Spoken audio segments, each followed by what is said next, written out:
from that. So even if you think what you're doing in your company is not very big or very strong or making that big impact, it is. And we're back. Nick was great. He was. He was a lot of fun, and what he gives to the community, and just by bringing people together with networking. We talk a ton about networking, but bringing people together with networking, I just really appreciate Nick so much. Yeah, he did a great job. He did a great presentation. Ooh, what's our quote for today? Quote for today: automation is good so long as you know exactly where to put the machine. Ooh, if that isn't right. And that's by E. Goldrat. I'm not trying the first name. Just not even doing it. That was pretty good, though. You also have to keep up with the machine. You can't just put the machine out there and expect it to work. Like, you have to keep up with it. We've talked about that a lot. Yep. You and I. So if you could accelerate one part of your business, what would it be? It's our question. That is our question for today. So if you're watching us on YouTube, Facebook, and LinkedIn, please put your comments in the chat and let us know what you would accelerate a part of your business and what it would be. And I believe that's also our topic of conversation also. I think you should go first today. What would I feel like I always go first. What would you accelerate in your business? I would love to figure out how to create a piece of software that would be like the total CRM that I want exactly the way I want it. Like, and I don't even want it to go to a CRM program. I want it to go to a Google Sheet, but I want all the things to automatically import into the sheet without me having to do it. I like that. That I would love to have automated. I like that. I think for me, I think a lot about it. We use a ton of tools, right? For everything we do, we use a ton of tools, and they really do help accelerate the business. But I do wish that there was one tool, let's say for social media posting, that I could literally do every single thing. Instead, I have to purchase multiple tools to do multiple different things. And if I was smart enough, I would design exactly what I know I need this. I know other social media managers could absolutely use this, or even just small business owners that want to post on socials for different reasons, and everything has a different requirement. And so some of those softwares really only dive into, like, they specialize on, like, let's say Facebook, and we're going to do great things for this, but you can't also do the same thing on Instagram and LinkedIn. And so that slows me up a lot. Especially when you have to go to the multiple different tools. Yes. Like, between the two of us, we have a lot of clients that we do their social media for. And some of them you have on certain tools, and you have to put the other ones on different tools, and then you put these guys on another tool. And if one tool breaks, you're like, oh God, I didn't know it broke. And then you got to disconnected. Oh, yeah, that's happened a lot too. That would absolutely accelerate me. And, maybe I should work with a development team. I'm sure there's. But you know what? There's all these changes that are happening constantly too. Like, just yesterday, I was pointing out to you that you could put these GIFs right into this one tool that we were using on a platform, and I don't know of any other tools that allow you to do that. So now they keep competing with each other also, and they keep adding in different things. And as the internet keeps changing and growing, there's new updates and new pieces that they add, and you just have to move with it, I guess. You keep having to oil the machine. Always have to oil the machine. Yep. I don't know. That would be tremendously helpful for me. Tremendously. It would be. Yeah. And other people. I agree. Do we have any comments in the chat, Mr. John? It's looking like a no. So if you have anything that you want to comment on what would accelerate your business, we can help bring you in the conversation, and definitely let's talk. Maybe you have a great idea for us.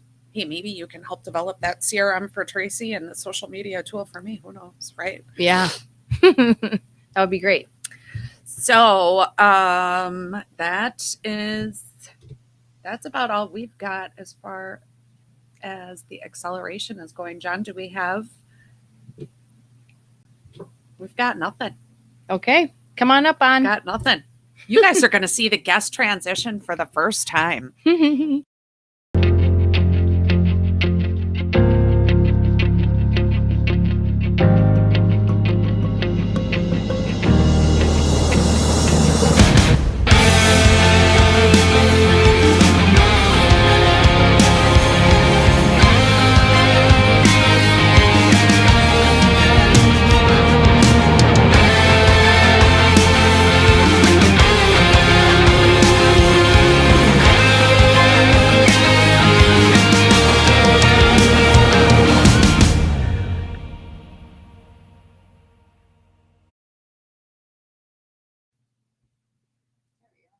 welcome onto the show. Hi. I'm so glad you can make it. Pleasure. Yes, it's my honor to be here. Hi, Kim. Hi, Tracy. Oh, hello. Hello. Good morning. So I'm just going to read a little bit about your bio and your Yes. previous work history. So Anhang has started a business with Primerica Financial Services only 2.5 years ago. And in that time, she has grew her agency to 18 agents in 18 different states. And as an immigrant, she knew firsthand what it meant to not have financial education and having to navigate the money system of America by herself. Knowing what she knows now, Anna is motivated to help others reach financial independence through simple money concepts and resides in Oak Creek with her husband and her husky. I got to know, what's the husky's name? Cloudy. Cloudy. I love it. Oh, that's so cute. Thank you. So cute. He's my life. So if you could automate anything in your business, what would be the thing that you would want to automate right now? Right now, I think I would want to automate my schedule, if you know what I mean. Small business owners out there, you have control of your schedule. So if I'm still trying to tweak it where I want to wake up a certain time, and this is exactly what I'm going to do, and no distractions until that task is done throughout the day. So every 15 minutes, every hour, what is that going to be? So automation is just really my schedule, and we have full control of it. That's a beautiful thing. But absolutely. Also on the other side, that's a double-edged sword, right? So that's what I would want to automate. Yeah. And then automate your body to do all the things in the schedule. Right. Like I've been trying to do the 5 a.m. club. Oh. Have you heard of that? No. Yes, I've heard of it. I have not. Yeah. So 5 a.m. club is just saying that you have to wake up at 5 a.m. every morning and do a routine every 20 minutes for the first hour, because if you wake up before the sun rises, it gives you the competitive edge to win the day. I love that. I need to probably do that. Well, my body kind of does it on its own naturally when it feels like it. But I started the squat challenge this month. I got to do How's that going? Well, it just started today, and I have to do 100 squats each day. I can do it. You got this. I can do it. 3,000 squats by the end of the month. You got this. I can do it. So excited. The first couple of days you might be a little sore. So cool. I started last month, like easing into it, so I was not going to be dead after day one. Good. Yes. And don't do it all at the same time either. Yes. So today, today we're talking about acceleration, and in 2.5 years, you have accumulated 18 agents. Can you tell us more about how you did that so fast? That's not actually not that fast. Company's average, but I'm working it through. During those 2.5 years, I was actually part of that. Half of that was I was part-time doing this.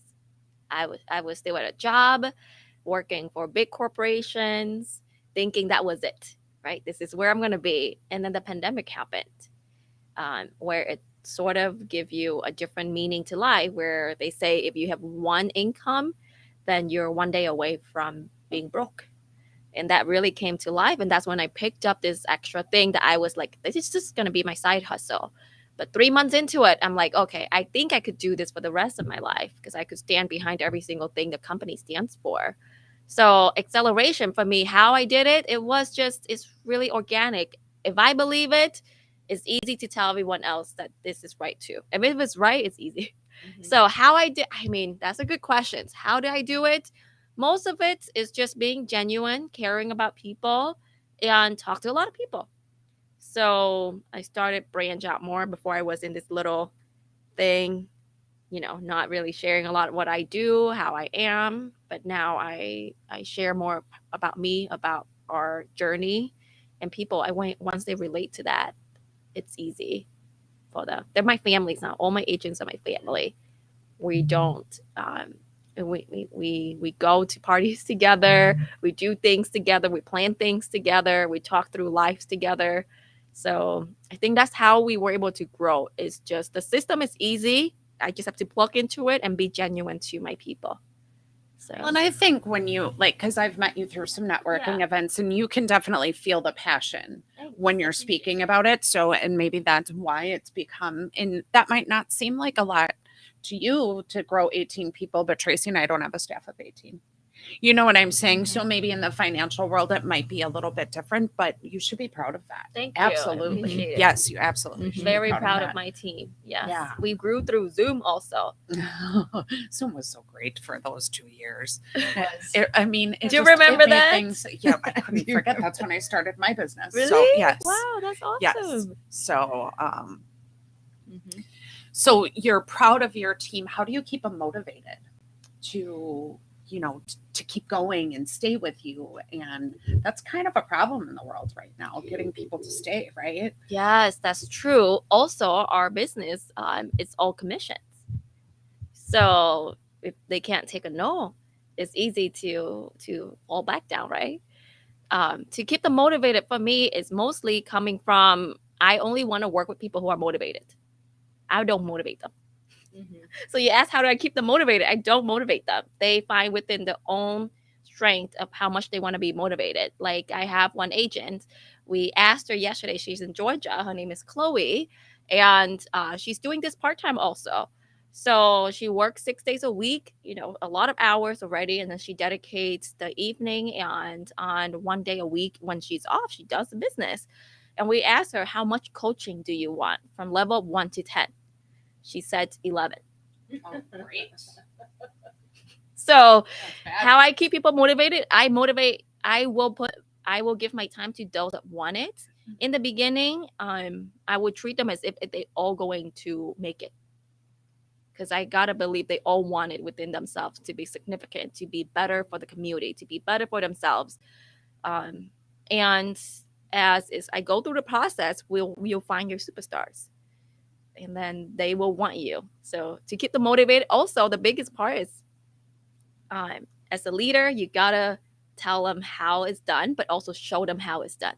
Would you agree? So lead by example. Yeah. Yes, show them by example. So Absolutely. that's it. I don't just hire and I don't do anything. So I don't show them how it could be done. So I show them like it's possible. People want better, even through the no. One no meaning you're one step closer to a yes. So you gotta keep going. I think that's a great leadership skill, though, too, to have them want to do it for themselves and not feel like you have to give constant direction. And we've talked about that in some of our recent episodes and recent guests. People have to feel like they belong and that they're a big part of the team, and the commissions obviously don't hurt to get them. That they've got to try to get what benefits them. So I think it all kind of just ties together, but that's a great leadership style to do, in my opinion. And it's commission. They're part-time, so it's okay. If you don't make it, it's okay. Yeah. I think we're the only one in the industry that allows them to have all these licenses and able to do it part-time. Versus, can you imagine jumping into something and you have no idea about, but you gotta make commissions on it? No. 100%. No, That's thank hard. you. No, thank you. And you sound like you're probably very, very available to them. Like if they have any questions or if concerns, you're quick to respond to them to make sure that they stay engaged and on top of so they continue to keep that motivation going. I'm pretty sure all of my motivated agents have me on their speed dial. I'm pretty sure they call me and help whenever, right? I mean, they're listening, they know. We had that conversation. Hey, you're gonna have to be on my speed dial. I'm like, why am I not yet? It's the questions. I'm available. I'll show you how it's done. And my mentor is the same thing. He's on my speed dial. So it's a line of people wanting to be better. And our business is for me to move up to the next level, I gotta get everyone else with me to go up. We don't just keep them there. Because it doesn't benefit me, it doesn't benefit them. Right? Oh, that's a real team building. Right? Is it? Yeah. Move yourself up to the level. You got to bring them also up. So whatever we say, whatever we coach, it's always in their best interest. So what if they're not ready to move up? That's why I say we want to work with motivated people. I will go at their pace, have whatever they want to do. Do they want to make an extra $200 per week? Then I'll move at that pace. But the visions, it's like I call it like teaching someone to walk. So if they want to start baby steps from crawling to getting on their fours until they sit, all that, depending on their speed. But if they want it, I can get them all the way to walking. I don't feel like I'm running yet. I'm still walking. I got to walking now, but I'm working towards running. So, you know the saying, if you give somebody a fish and you feed them for a day, or you teach them how to fish, they can eat for the rest of their life. How does that relate to what you're doing for your clients? Yeah, that's a good saying, right? So, my clients, when they come in, they walk. If they don't understand what we're saying, we don't make the sales. I got to make sure they understand it, because at the end of the day, I'm not the one paying their bills. So if they don't understand the reason why they need to have an investment, the reason why they need to have a properly protected life through life insurance, they don't get it, then I'm not going to be able to push it. So we don't say we push it, we mostly educate it. Because the saying is, you give somebody a fish, feed them for a day. If I say, you got to do it for my quota, you got to do this because I think it works for you, but they don't say, yes, I need this. They walk out. The next day, they like, I don't need this. They cancel. It doesn't serve them. It doesn't serve me either. So how we go about the business is we make sure they understand 100% of why we do what we do. You're just educating all over the place, Totally. educating the staff, educating the clients. It's great. Yes, It's I great. actually wanted to be a teacher. So my parents, I think they're watching, but when I came to America in high school, they asked me what I want to do. And I said, I want to be a teacher.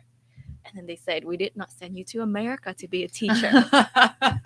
Because they think teachers don't make a lot of money. Yeah. I'm teaching now, but we make decent money. So you're in that way. just teaching in a different way. You're still yes, teaching. Yeah, I'm still teaching.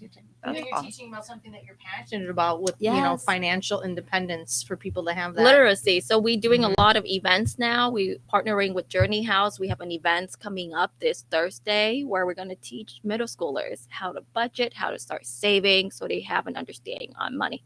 That is so important. I can't reiterate that enough. It's like gone out of schools. I don't think it was ever there. I remember I remember a project in middle school having to balance a checkbook, and that's about as deep as it went. How to balance a checkbook, but really financial literacy, not at all. And it's so important. You walk out into the world, you make money, and what do you do with it? Yes. You spend it all. Exactly. You got to go have a Tesla because you have enough money to have a Tesla, or should you do the things to invest your money, invest in properties, invest in whatever you're going to invest in. But it's so important to learn. Yeah, and unless you've been exposed to it when you're growing up, most people think that the only thing you do is go to work every day and you bring home a paycheck, and there's multiple different ways that you can bring in different types of income all the time, like multiple streams of it. But they don't teach any of that in school. They don't, do they? I'm partnering with the Franklin High School also, because they're starting teaching the kids now. But my exposure to finance in college was the bank came in and asked people to open credit cards. Yes. Yeah. That is not, now I'm thinking, that's not financial literacy. That is financial disaster. Right. Starting them from $300, right? You start with $300 credits that you can use. And as you grow, people all start out with the credit card saying, I'm going to use it just for gas. I'm just going to use it for things. But they build that muscle for us to become slave to the lenders. So our mission is just help families become debt-free. I talked to a family that we built their debt-free plan in February this year, and they never thought they could get out of debt. And I did a meeting with them, and they say, yeah, I'm already done with all my debt 2 months ago. Oh, nice. Beautiful. So yeah, that's my joy. It's very rewarding. Yes. Very rewarding, for sure. Thank you so much for joining us today on you have a lot to give. And do you have an offer or an event? I know you have the event that you said coming up that you want to share with our audience today. Oh yeah, so we have an event. Is our firm is big on giving back. So on November 22nd coming up, we are hosting, we called it an annual giving party. We are going to pack a lot of snack lunches or snack packs for the women's shelter, Joy House.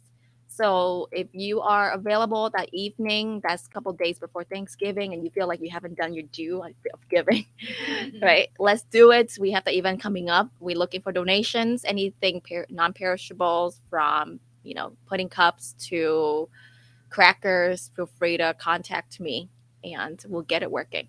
So Awesome.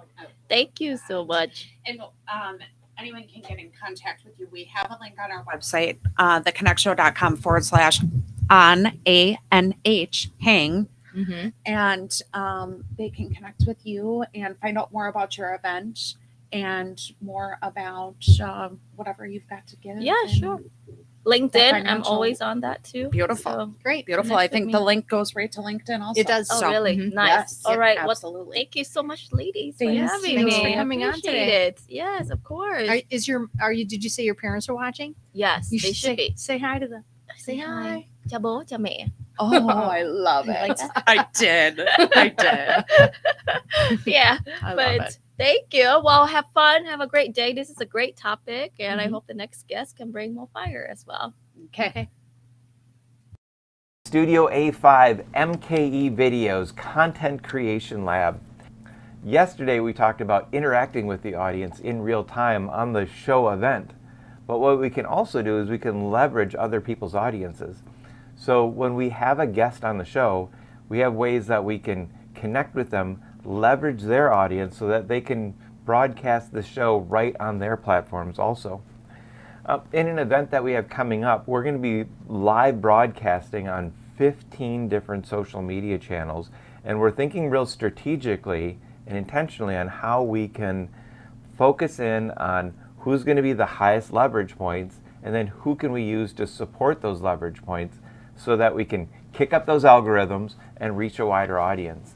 So when you're creating a live show and getting out there and broadcasting your brand, you can not only interact with your audience in real time, but you can leverage other people's audiences to instantly grow your audience and grow and build your brand.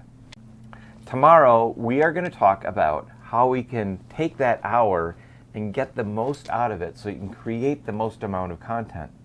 See you tomorrow.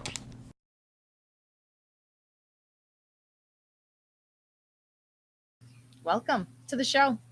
Thanks for having me. Welcome. When it comes to acceleration, all businesses want to do things faster. And it's just a quick reminder that content marketing is a great way to accelerate your business exposure. By posting, connect on your social media, you reach more people, and posting often is key, especially depending on the ones you're on. So Michael is an experienced specialist with a demonstrated history of working in the information management industry. he's skilled in customer service, managed services, sales, cold calling, and customer satisfaction. Strong professional with a track record of success. Well, that sounds a lot like my LinkedIn profile. Oh, It's gee, I wonder where that exactly came what from. I wonder how we got that. Welcome to the show, Michael. If there is one thing, we're going to refer back to the audience question. If there's one thing that you could do to accelerate your business, what would that be? Boy, everything we do is about automation and acceleration. So it's about utilizing systems and actually having buy-in as an organization. A lot of the times you put something into place, but people don't actually buy in. So 100% buy-in at a company is really what helps with acceleration and automation the most. Oh, 100% buy-in would be great. Saying. For And anybody. anything, right? Yeah. So what makes an IT managed service provider special? What do you offer that stands you apart from the others? Well, really, it's about doing a lot of work on the front end or the back end that prevents this reactive problems that people have. People are often, it's the worst when you call your IT company. No one, I mean, do you like calling customer service for anything? Normally you're calling because something's wrong. Yeah, yeah. So we do a ton of work on the back end to make sure that those calls are not necessary. I mean, we don't mind hearing your voice, but the less you have to call us, the happier you are, the happier we are.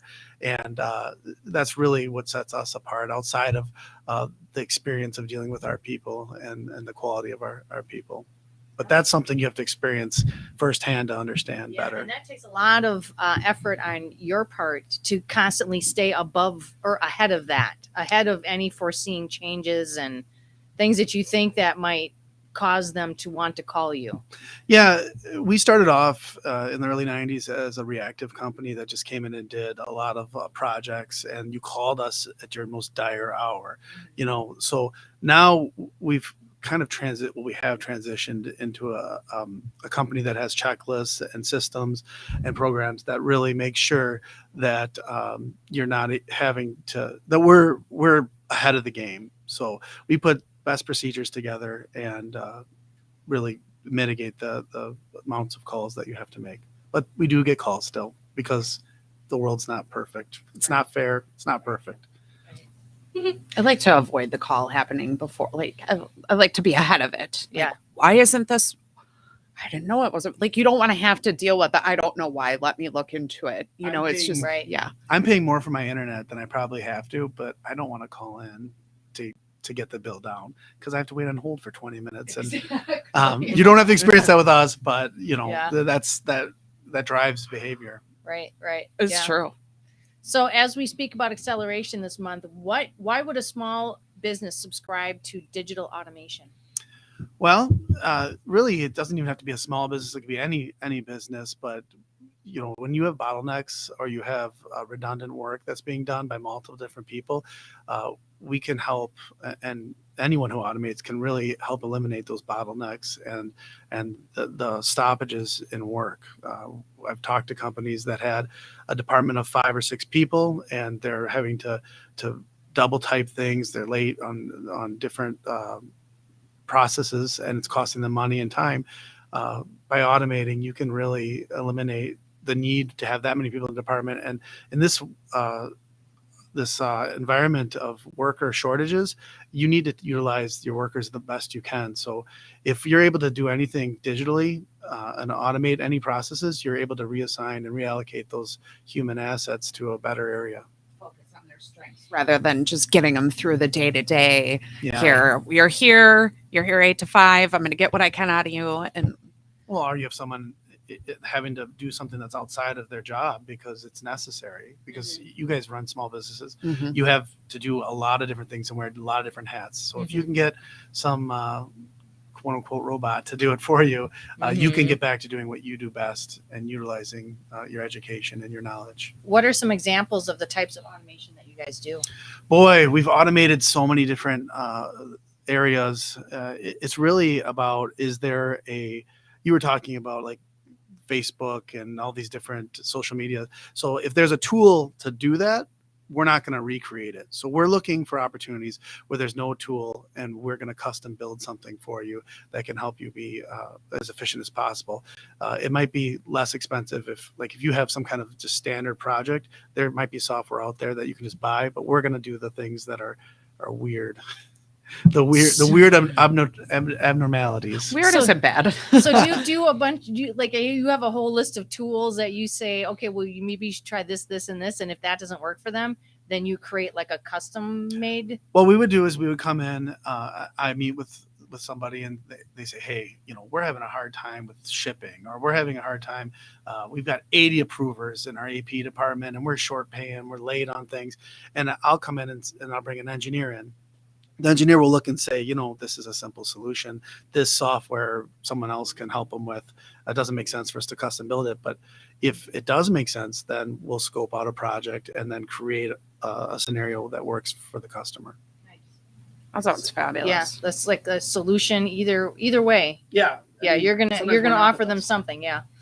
I mean, we're the best, but sometimes we're not the most financially viable, and we'll recognize that and point you in the right direction. Oh, okay, great. So we answered this a little bit, but why would a business outsource their IT? Why not just do it themselves? Well, there's multiple reasons. If you're a one-man shop or a one-gal shop, I understand you're not probably going to outsource. But the bigger you get, you have people doing things that are outside of their comfort zone. Like, you don't want the person on air to be running the production. You want the producer to run that part of the company. And it's the same thing with many businesses. So once you get to 5, 10, 20, 100, 200 people, you want to have somebody who's really good at what they do doing it. So that's the first part. The second part is you can hire an IT person, or you can hire someone to help automate, and that's great. But what happens when they leave? What happens to that knowledge? What happens to the systems? What happens with the transition of the knowledge? So let's say they leave on good terms. That's great. The transition's not always easy, and God forbid something horrible happens to that person and they're just gone. So with us, we touch many, many different companies.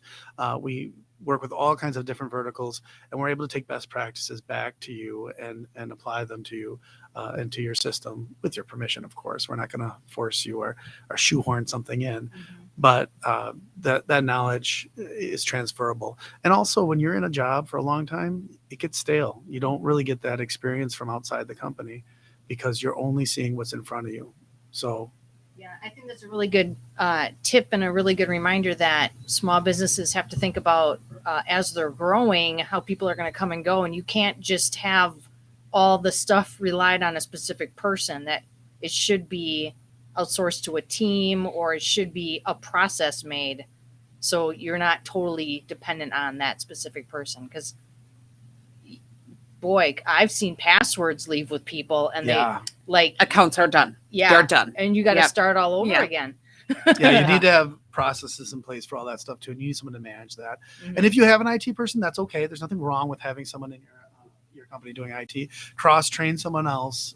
If you can hire somebody to help them and understand what's going on, and send them outside the company so they can get a good idea of what's going on in other industries and other companies. Because transferring knowledge, when you start school, by the time you're done with school in the technology world, what you've learned that first year might not be relevant by the time you're done 3 or 4 years later. Yeah, because it changes so fast. And it really does. It's really interesting kind of that you said, when, someone leaves, or even if they're retiring, where in my previous life, when I was working in an office, there is 10 people that are due to retire at the same time, integral, huge positions for this business, and all that knowledge goes with them. You're like, sit down with so-and-so. You need years. Spend 2 weeks with them and just write down everything. You need years. And when I left my position, I was the only person in the company that did it. Yeah.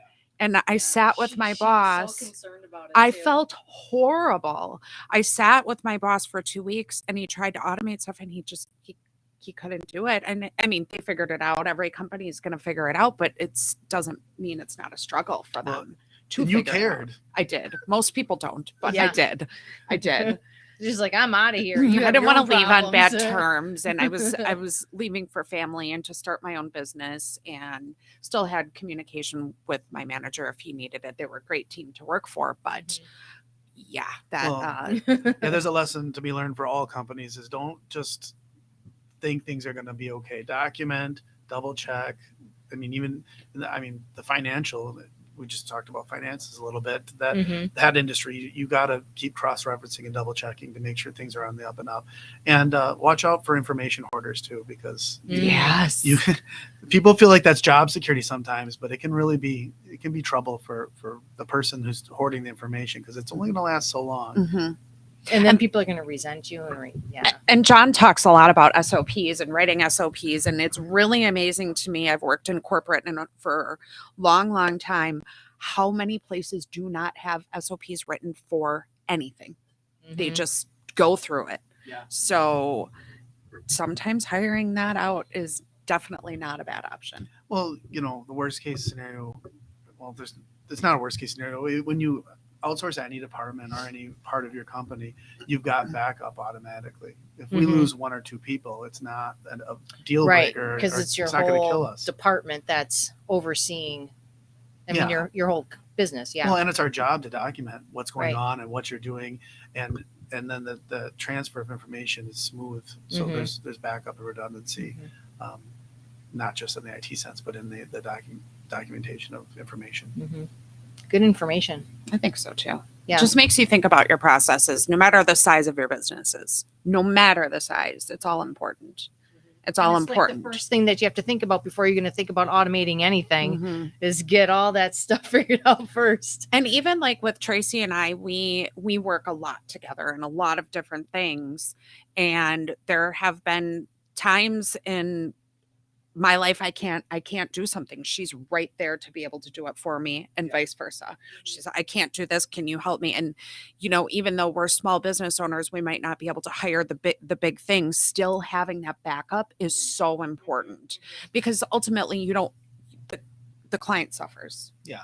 And that should never happen. Right. Yeah. Right. And that's not even getting into security of your network and your customers' information and Exactly. all this reputation destroying or building situations. So if you can't find someone to trust, it's not really that bad of an idea to find someone to hire. Yeah.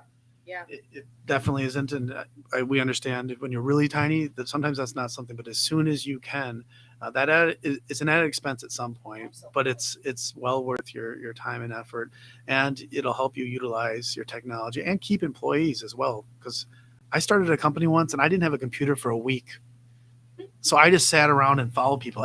No one likes the guy. No one likes that. Who's following you around and watching you do things. They don't get to play on their phone. Yeah, they don't like that. Yeah, maybe that person's productivity went up, but mine was a waste of a week. Right. So, right. Have your ducks in a row and have somebody working for you.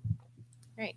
Well, thank you so much for coming on today. It was great information, great reminders, and has me thinking about all the different ways to automate more things. Yeah. Automation. I love automation. We'll talk afterwards. There are some social media posters that are out there. There's some softwares that might be able to help you out. So hopefully I am open solve that ears. for you. I am open ears and eyes.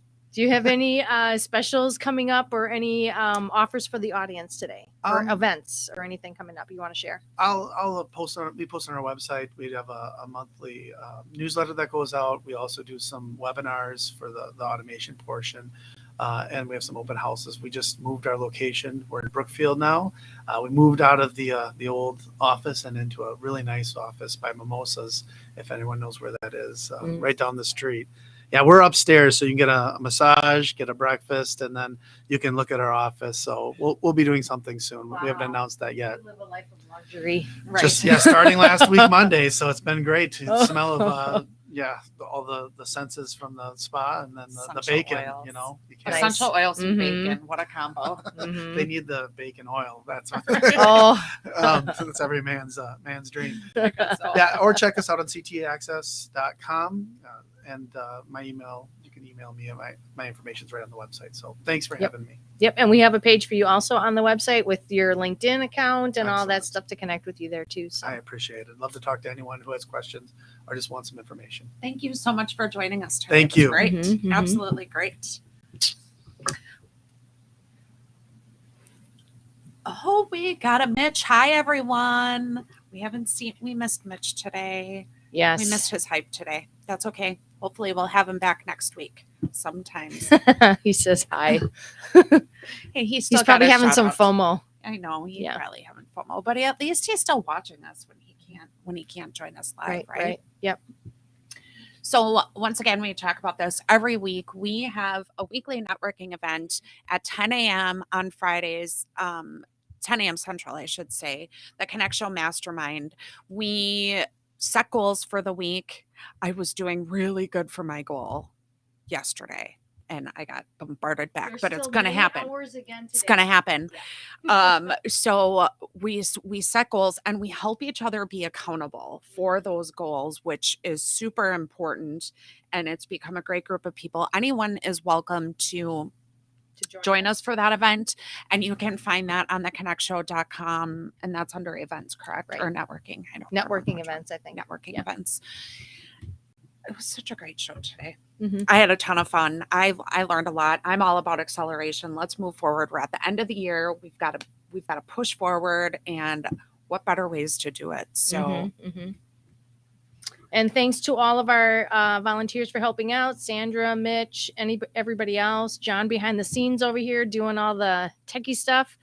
And thanks for everybody coming today. Thank you to our guests. And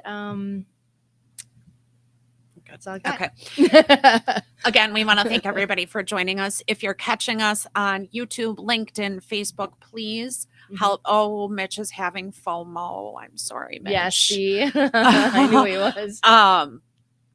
please help our community grow. Reach out, share the page. We are very close to being able to stream on our LinkedIn business page. So if you haven't followed our LinkedIn business page, please do that. Share it with your friends.